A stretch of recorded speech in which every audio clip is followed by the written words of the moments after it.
Olá, eu sou Mariana Paz, psicóloga infantil, e hoje nós vamos falar sobre relações interpessoais na infância.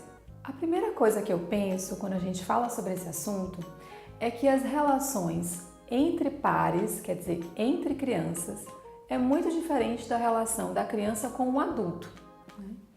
Então, os adultos, eles compreendem, eles querem fazer com que a criança se sinta bem, eles facilitam as coisas para as crianças, enquanto que nas relações criança-criança é muito diferente. Às vezes uma criança ela se relaciona muito bem com o adulto, não tem problema com isso, ela consegue então estabelecer uma relação tranquila com esses adultos.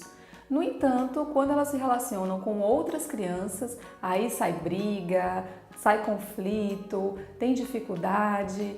Então é sobre isso que nós vamos falar hoje. Nós vemos cada vez mais as crianças serem vigiadas, estarem sendo monitoradas por adultos, quase que o tempo inteiro, né?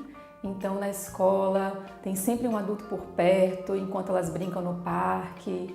Em casa tem sempre um adulto, a mãe, ou o pai, ou a babá, ou alguém que está ali, a avó, né? Então estão sempre de olho no que as crianças estão fazendo, no que elas estão brincando.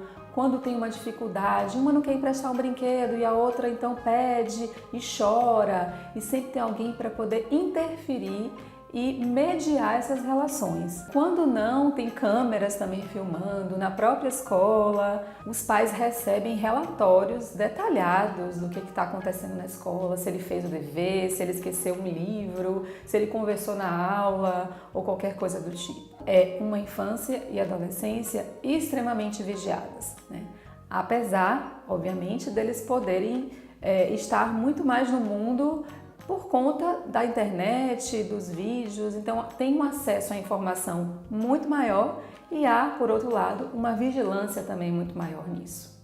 Então, como é que a gente proporciona chances, oportunidades para essas crianças desenvolverem as habilidades necessárias para se relacionarem melhor com outras crianças? Como é que a gente pode fazer isso se a gente está o tempo todo monitorando, mediando, dizendo o que a outra criança tem que fazer, dizendo que ela tem que emprestar quando ela não quer, dizendo que ela agora tem que pedir desculpas? Somos nós que estamos o tempo todo ditando as regras dos comportamentos que elas têm que ter. E aí a gente não dá chances para elas mesmas se resolverem, se desenvolverem, fazerem escolhas por elas próprias, decidirem realmente o que elas vão resolver dali. Uma outra preocupação nesse âmbito, especialmente uma preocupação dos pais, é quando há uma relação de exclusão entre as crianças. Então, para a criança que é excluída, o que acontece? Ela pode se sentir não aceita, não querida, não bem-vinda por aquele grupo de crianças. E ela desenvolver sentimentos mesmo de baixa autoestima, de que ela não é interessante, de que ela não é legal e que ninguém vai gostar dela. Também pode acontecer dessas crianças desenvolverem um repertório de vitimização, delas então se colocarem mesmo numa posição de vítima diante dessas situações. Então, eu sou a vítima, eu é que percebo que as outras crianças fazem alguma coisa de ruim para mim. E aí, o que pode gerar a partir daí? Elas acabam também não conseguindo perceber o que eu tenho a ver com isso, né? O que eu também faço, falo, que pode dificultar e proporcionar esse afastamento dos meus colegas. O que eu tenho responsabilidade, né, com o que está acontecendo.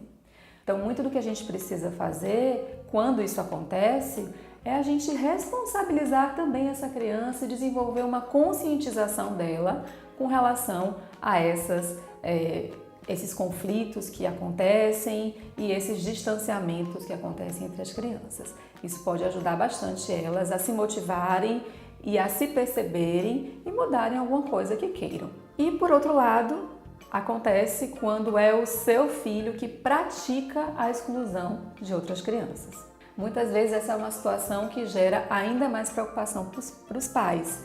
Então eles brigam, eles gritam com a criança, eles dizem que ele não pode fazer isso, obrigam a pedir desculpa ou a emprestar aquilo. Na verdade, isso é feito exatamente com o intuito, com o objetivo de que essa criança possa estar mais sensível ao outro, mais amigo do outro. Só que dessa forma, a gente não ensina isso para eles, muito pelo contrário, né?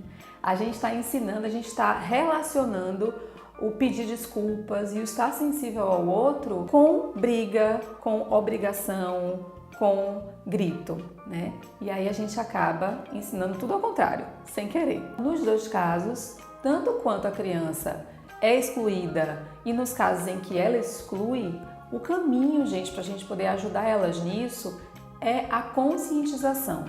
Então a gente fazer com que elas pensem de novo sobre o que vivenciaram, sobre a situação que passaram, sobre então o que eu senti no momento, o que o meu colega e o meu amigo pode ter sentido também, né? Então como que eu gostaria, como é que eu poderia então voltar naquele momento e fazer de uma outra forma que eu escolhesse.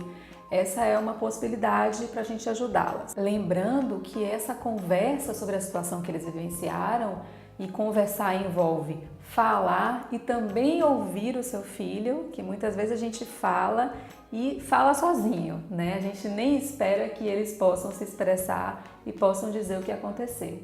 Então é algo também que a gente precisa exercitar nas nossas relações com os filhos. Ouvi-los, o que eles pensaram na hora, o que eles sentiram naquele momento, que urgência é que estava ali acontecendo dentro deles naquele momento. Então é importante que a gente também dê voz e dê a possibilidade deles poderem se expressar no momento em que a gente conversa sobre essas coisas. Uma outra maneira da gente ajudar é reparar danos, quer dizer, a gente ajudar as crianças para que elas possam reparar algum dano que tenha acontecido nesses conflitos.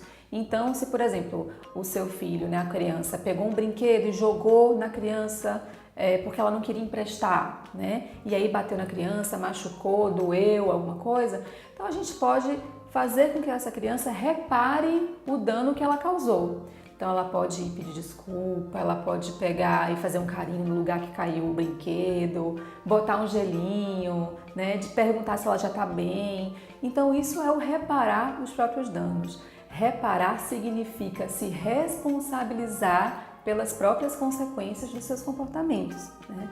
Então eu dar conta do que foi que eu fiz, né? Isso é que é reparar. E às vezes o que acontece é que bota de castigo, briga, grita e não reparo. Então eu fico muito insensível ao que foi que eu gerei de verdade no outro. Também a gente estimular as crianças a poderem trabalhar essas questões das relações interpessoais por meio de histórias infantis é algo bastante interessante.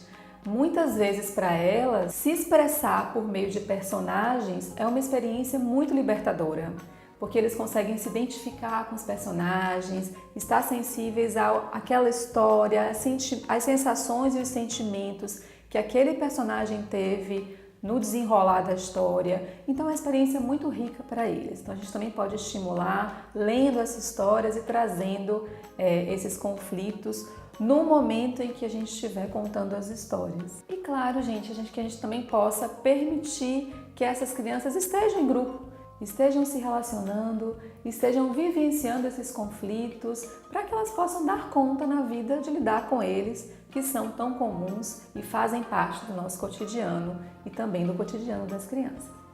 Então, é isso que eu queria passar para vocês hoje. Até a próxima. Tchau, tchau!